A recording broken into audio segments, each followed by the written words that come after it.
So, of course, it being towards the end of the year 2018, we're starting to see what the picture of the wrestling world will start to look like to start the year in 2019. But, of course, there's a bunch of rumored names of stars from the past that are coming back or attempting to make comebacks in 2019. One of them is David Arquette, which is very interesting, just due to the fact that he's done independent shows over the past 2 or 3 years, different independent bookings and that stuff. I know he recently took a booking with Rise, which is kind of the NXT version of NXT for Shimmer, if that makes sense. It's a seminar-based promotion that feeds talent to Shimmer women athletes for their shows in Chicago all the time. But he made an appearance on a card for that to wrestle an intergender match, I think. And another name that you had just reminded me of and that I saw on Twitter a couple days ago, Ken Shamrock, looking at making a return in 2019? He's made an open challenge for any heavyweight champion to fight. Poorly spelled on Twitter. He must have English problems. But yeah, and then the funny thing is today Orton replied to him and basically did a bad spelling return, says, "Bro, if I have title, you have match."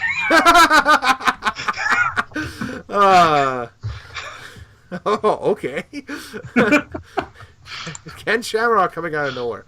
The last WWE match that I remember him wrestling was, we're almost coming up on a 20-year anniversary of it, because he left WWE in 1999 to focus on MMA solely.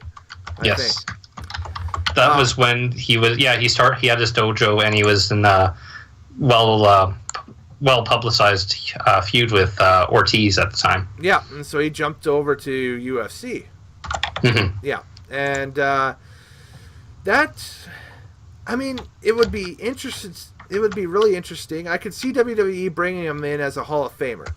Mm-hmm. So I think that would be, if WWE had any interest in bringing Ken Shamrock back, that would be the role that he would be. We'd see him at Barclays at the Hall of Fame next year, getting an induction, and then maybe utilizing him in the same way as a Kurt Angle. Absolutely. I think he could definitely do some training.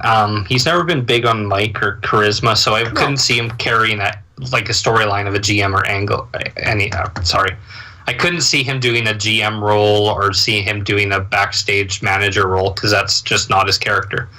No, I think you just pair him with a mouthpiece, like it's almost like the Leo Rush, Bobby Lashley thing.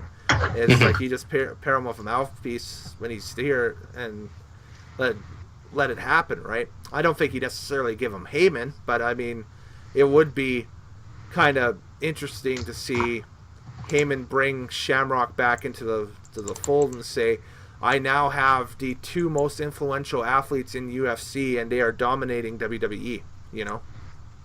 Or why don't you do Lesnar Shamrock match? And I know Chael Sonnen's always hinted at being in WWE in some capacity, so you can have Sonnen manage Shamrock. Are Sonnen and Shamrock on good terms? Because I know Sonnen has a tendency to rub people the wrong way in the MMA industry, but I'm sure it could be forgiven if they're both getting paid well. Yeah, money solves all problems most of the time. Yeah. That's a good point. Yeah, and with Arquette, I think it's just with him. Maybe he's just trying to capitalize on the Ready to Rumble thing. You know, it's a easily forgettable movie for people that grew up in the 90s and early 2000s and that stuff. The people our age group, pretty much. But if you're a wrestling fan, it's a seminal film that has a cult following just because of how, I don't want to say how bad it was, but the popularity of B movies now. So it's an awful movie. It's terrible. It's really bad. But I mean, he was former WCW World Heavyweight Champion. Mm-hmm. He has main evented a WCW pay-per-view. Mm-hmm. I could see him being a Royal Rumble goofy entrance in the future. Mm-hmm. Oh yeah. here's your number 23, David Arquette. David Arquette. He just walks in, gets tossed quickly. He would have to be, yeah. It would be one of those things where they try to break the Santino Marella record or so. Mind you, there's not much time to break that. He got tossed out in like 2 seconds or so. So you'd have to be like stupid quick to get thrown out that quick. But would you enjoy, let's say, David Arquette coming in, having DDP in the ring over for a surprise as well, and just having them do a quick lockup and then being both tossed by like a Braun Strowman? I'd love to see them both kind of... You'd have to get licensing for it, but I'd love to see Arquette walk in with the, the music from Ready to Rumble, the Biff Naked version of We're Not Going to Take It. And then just him and DDP are, he sees DDP in trouble in the ring or something like that. Maybe it'd have to be like a mid-card to lower card guy, like a Hawkins or a someone along those ilks. And then he slides in and he... flukishly knocks out Hawkins or something like that, and then DDP and Arquette are like, yeah, awesome, whatever. And then DDP gives him the diamond cutter and tosses him out. Yeah. That'd be cool. Yeah, that'd be fun. That'd be all right. And be like, that's for 2000.